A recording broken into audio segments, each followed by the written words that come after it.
आज थिला बुधवार तो आम गाँ पाख पोखर आज बहुत सारा रोई भाकुर सह ढेर सारा चांदी माछ भी धराई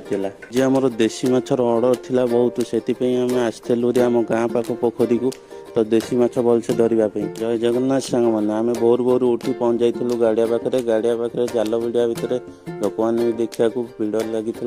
अब भी आम जाल भिड़ा पिला माने बहुत खुशी रे जाल भिड़ुले कहीं माछ भी से भाया थे माछ खाली कलबल होकर एपट सेपट डेउले केमी जावाई सी भी छाड़ा नाराज थे भलसे जाल धरिकी भिड़बार लगे जाल सब एकाठी कर माछ मान गोटे ठे बाछिया आरंभ करते हंडा भितर गोटा गोटे छोट माछ पकाउले कहीं छोट माछ आउ गोटे पट गाड़िया छड़ा हे बोली सी अलग तो नेक्स्ट आमर माछ ट्रे को सब बड़ बड़ माछ सब बाछी गोटा गोटे रोई भाकुर पकड़ लगी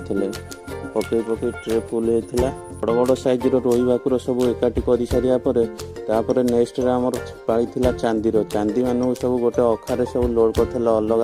अखारे गोटे सब माछ धरा सरिया पर आमर मुंडे की भाई जड़े आणिकी आम गाड़ी में नदी देते आम नहीं बाहर दुकान से लाइक सब्सक्राइब करने जमार भूलें रही जय जगन्नाथ।